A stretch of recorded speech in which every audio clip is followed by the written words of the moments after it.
A regular morning in Nithari, a suburban neighborhood in Noida, India, is about to descend into one of the darkest chapters in the country's criminal history. A police team is digging the backyard of a two-story white house, D5, home to a wealthy businessman and his servant. What they find beneath the surface isn't just soil. It's a tiny human skull. Then another. Then a bone, brittle, with pieces of cloth still clinging to it. Panic erupts. Camera crews rush in. Neighbors gather, their faces pale. The house becomes a horror museum overnight. What lies beneath that house? Why have over 20 children gone missing in the last year, and why did no one care, until now? This is the story of the Nithari killings. A case so disturbing, it shook India to its core. A case full of missing children, ignored pleas, chilling confessions, and dark suspicions that go far beyond what meets the eye. Stay with us. What you're about to hear is not fiction. Nithari, a small urban village tucked into the sprawling landscape of Noida's Sector 31, never looked like the kind of place that would birth a nightmare.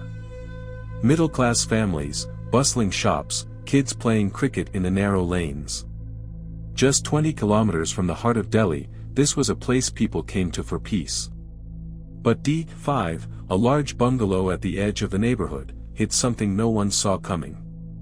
Inside D5 lived Maninder Singh Pander, a well-off businessman in his 50s. Educated, refined, known for importing and exporting goods, mostly factory parts. His family stayed in Chandigarh. He lived here with his domestic help, Surinder Kohli, a man from a poor background, quiet, obedient, barely noticed. Kohli did everything for him, cooking, cleaning, handling visitors. He was the man in the shadows.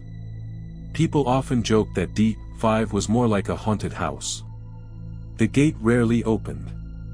Pander was mostly absent. And Kohli? Always there. Watching. Cleaning. Always, cleaning. But life moved on. And then, the disappearances began. The first to go missing was a young girl named Payal in early 2005. Her father, Nand Lal, a former police constable, did everything he could, filed an FIR, went door to door, printed missing posters. But the police? They said what they always do, she must have run away. A few weeks later, Deepika, a girl barely 6, vanished on her way to buy sweets. Then Jyoti, a 7-year-old. Then Arti, a 10-year-old. One after another, the children of Nithari disappeared, almost like they were being erased. No ransom calls. No bodies. No traces. And worst of all, no answers.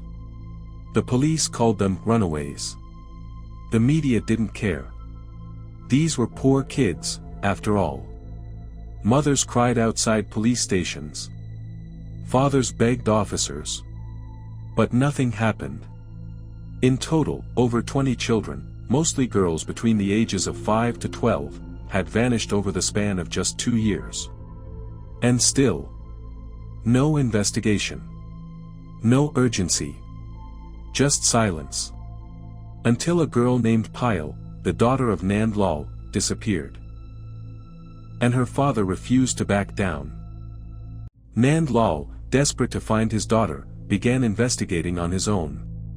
He traced Payal's last phone call to someone inside House D5. The police were still reluctant. But Lal had once been an officer. He knew how the system worked. He created pressure, called media contacts, pushed relentlessly, until the police finally agreed to search the house. December 26, 2006, a turning point. Officers entered the house. They found Pander and Kohli. And something else. A blood stain on the bathroom floor. It's just goat blood, Kohli said. But one officer wasn't convinced. They took Kohli into custody for questioning. At first, Kohli said nothing. Then, after hours of intense interrogation, he broke. What he revealed would shake the nation. He confessed to killing Payal. And others. Many others. He described how he lured them in, usually girls from the slum who came to the house on errands or were invited for work. He would take them to the bathroom. And then, silence. Later, the bodies were chopped, packed in polythene, and dumped into the drain behind the house. And just like that, the truth began to surface, one horror at a time. December 29, 2006. As the morning sun lit the narrow alleys of Nithari, a team of police officers and laborers began digging behind House No. D5. The tip had come from Surinder Kohli himself. "Check the drain," he said. No one was prepared for what lay beneath. The drain behind the bungalow was a narrow, shallow water passage lined with concrete, a place where no one had ever thought to look. The moment the team began excavation, they hit something, hard, brittle. A child's skull. It had traces of hair. A small piece of a pink ribbon was still tangled in it. Then came another. Then a tiny jawbone. A decomposing arm. The digging continued for hours. What they found that day were 40 packets, plastic bags stuffed with human remains. Bones, skulls, ribs, hands. Each one telling a story of pain, suffering, and death. But what was even more terrifying was that this wasn't over. Police searched the bathroom next. They tore open the drain pipes. Behind the bathroom wall, inside the plumbing and even inside the septic tank, more bones. Kohli had been doing something far more calculated than anyone had imagined. He'd kept the bodies for hours. Sometimes even days. He chopped them into pieces with a kitchen knife. He boiled some of the flesh. And then he dumped what was left into the drain. When asked why, he simply said, "I don't know. Something would come over me. I couldn't stop myself." But here's where things got complicated. Kohli, during interrogation, claimed that Pander had no knowledge of the murders. That he committed all the crimes alone. But the question everyone asked was, how could Pander not know? These killings happened inside his house. The children screamed. The bloodstains were everywhere.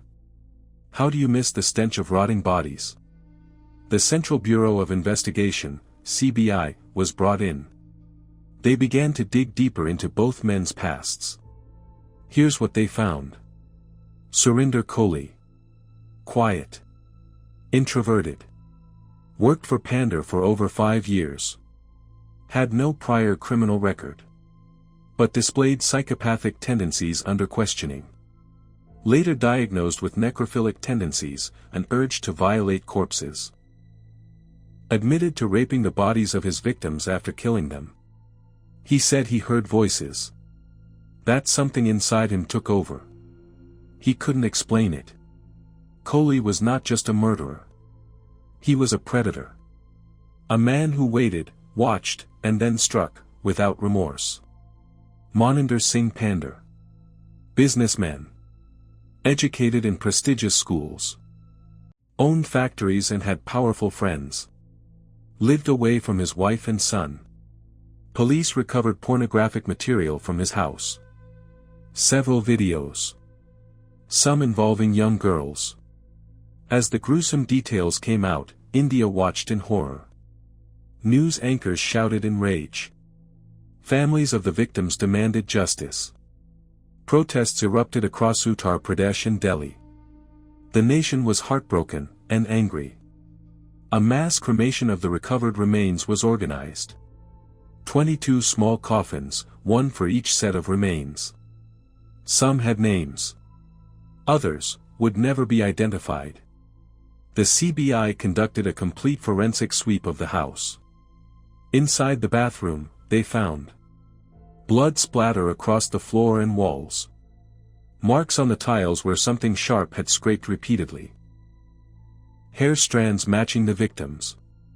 A meat cleaver, stained. A pressure cooker believed to have been used to boil body parts.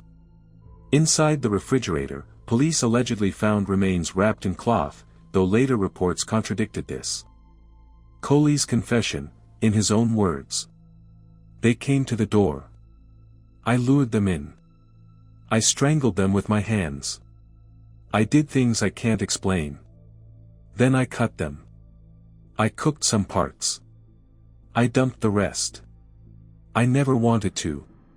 But I couldn't stop. By early 2007, the Nithari case had exploded. Children were no longer just missing, they had been murdered, violated, and forgotten. Kohli was branded a serial killer, possibly India's most cold-blooded. Pander, meanwhile, remained a mystery. Who was telling the truth? Was Pander really innocent? Or was Kohli covering for his master? And what of the other rumors? As investigators began piecing together the truth behind the murders in House D5, a new storm was brewing. Because the facts didn't quite add up. Yes, Kohli confessed.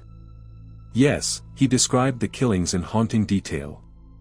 But could one man, a servant with no prior criminal record, have killed at least 19 children in the same house, without his employer ever noticing? The public didn't buy it. Neither did many in the media. And that's when the theories began.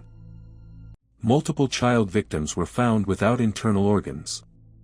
Forensic teams noted that some bodies had been dissected cleanly, with precision, not typical of a panicked killer.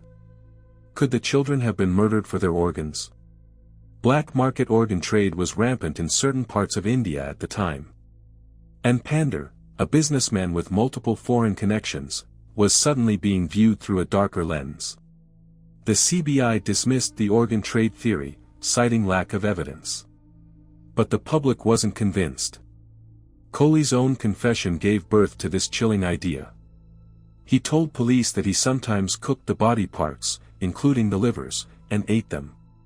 He said he would boil flesh, mix it with spices, and eat it alone in the kitchen. Forensic analysis did not fully confirm this. But psychological profiles stated that Kohli showed signs of necrophilia and possible cannibalistic urges.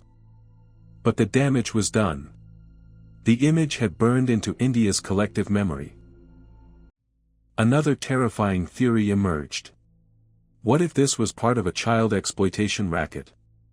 Multiple witnesses claimed seeing men enter D5 late at night. Some said girls were being brought in by force. Was Pander involved in more than just business?